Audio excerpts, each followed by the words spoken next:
حضرت سیدنا ابو بکر صدیق نے دیکھا کہ سیدنا علی المرتضیٰ رضی اللہ تعالیٰ عنہ امام حسن کے ساتھ گلی میں گزر رہے ہیں. غور سے ابو بکر صدیق امام حسن کی زیارت کرنے لگے اور پھر کہنے لگے علی ایک بات کروں، ناراض تو نہیں ہو جائیں گے؟ حضرت مولا علی کا بھی تجسس بڑھ گیا، کہنے لگے اب آپ کو کرنی پڑے گی، میں نہیں ناراض ہوتا پر کریں کیا بات ہے؟ تو فرمانے لگے علی حسن کا چہرہ تیرے ساتھ تو بالکل بھی نہیں ملتا.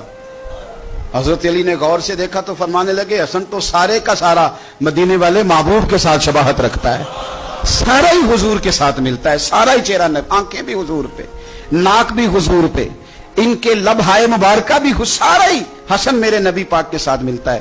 اور یہ تو ابو بکر کی بات ہے نا. حضرت عمر فاروق رضی اللہ تعالیٰ عنہ نے نا جب بدر والوں کو تحفے دینے شروع کیے نا تو شاہ ولی اللہ صاحب لکھتے ہیں کہ ان کی خدمتیں زیادہ تھی نا، جو بدر سے جنگ کرتے آ رہے تھے تو سب کو 1000 دیے، اپنا بیٹا بھی شامل تھا، انہیں بھی 1000 دینار دیا. پر امام حسن حسین آئے تو 2000 دینار دیے، 2000 دینار، دو. اپنی عقیدت کو کبھی کچا نہ ہونے دینا ورنہ آپ کا مزہ خراب ہو جائے. 2000 دینار. حضرت عبداللہ ابن عمر نے گھر جا کے اماں کو شکایت کی کہ اماں میں تو نبی پاک کے زمانے میں جہاد کرتا تھا اور حسن حسین تو بچے تھے، مدینہ شریف کی گلیوں میں کھیلا کرتے تھے، پر میرے ابا جی مجھے سنگل دیتے ہیں، انہیں ڈبل دیتے ہیں. اماں کہنے لگی پتر اگر تیرے ابا کا موڈ ٹھیک ہوا تو بات کروں گی، ورنہ مجھ سے نہ امید رکھنا کہ عمر سے بات کروں. شام کو سیدنا فاروق اعظم رضی اللہ تعالیٰ عنہ تشریف لائے تو آپ کی اہلیہ نے نا موڈ اچھا دیکھا تو جناب عمر فاروق رضی اللہ تعالیٰ عنہ کی خدمت میں کہنے لگے چھوٹی سی بات کرنی تھی. بچوں کو پیار ہوتا ہے، وہ محبت کے ساتھ کچھ باتیں کر دیتے ہیں. آپ کا شہزادہ کہتا ہے کہ آپ حسن حسین کو ڈبل دیتے ہیں اور مجھے سنگل دیتے ہیں. جناب فاروق اعظم اسی وقت فرمانے لگے بلاؤ عبداللہ کو، بلاؤ. حضور وہ تو انہوں نے ویسے ہی بات کی تھی، فرمایا کچھ نہیں کہتا، بلاؤ تو صحیح نا. بلایا، جناب عبداللہ ابن عمر آ گئے. فاروق اعظم نے تقریر شروع کر دی، خطبہ اہل بیت پڑھنے لگے، شان اہل بیت بیان کرنے لگے، عظمت اہل بیت کا قصیدہ حضرت سیدنا عمر فاروق بیان کرنے لگے. کہنے لگے یہ تو نے کیا کہا پتر کہ حسن حسین کو ڈبل ملا ہے؟ فرمایا تیری خالہ کا نام بھی زینب ہے، تیری خالہ کا نام بھی ام کلثوم اور رقیہ ہے، بتا کیا تیری ماں کا نام بھی فاطمہ الزہرا ہے، تیرے باپ کا نام بھی علی المرتضیٰ ہے، کیا تیری نانی بھی ختیجہ ہے؟ اور پتر بول کے بتا کیا تیرے نانے کا نام بھی محمد مصطفیٰ ہے؟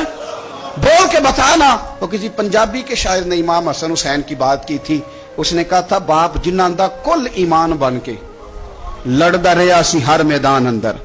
حضور نے فرمایا نا کہ علی کل ایمان ہے، باپ جنہاں دا کل ایمان بن کے لڑدا رہیا سی ہر میدان اندر، ماں جنہاں دی سیدۃ النساء ہوئے تے نانا عرش تے جاوے مہمان بن کے.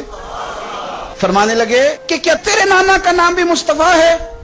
فرمانے لگے پتر سن، ان کے ساتھ کبھی مقابلہ نہ کرنا، تمہیں میں نے خدمت دیکھ کے دیا ہے اور انہیں میں نے نسبت دیکھ کے دیا ہے، انہیں نسبت دیکھ کے. یہ بات نہ چلتے چلتے مولا علی تک پہنچ گئی. حضرت علی بڑے راضی ہوئے کہ عمر نے یہ بات کی، بڑے راضی ہوئے. کہنے لگے ایسے تو نہیں نا میرے نبی نے فرمایا تھا کہ عمر جنتیوں کا چراغ ہے، عمر جنتیوں کا چراغ، ایسے تو نہیں کہا تھا. اب یہ بات حضرت عمر تک پہنچ گئی تو حضرت عمر مولا علی سے ملنے آگے. کہنے لگے آپ نے کہا ہے کہ میں جنتیوں کا چراغ ہوں؟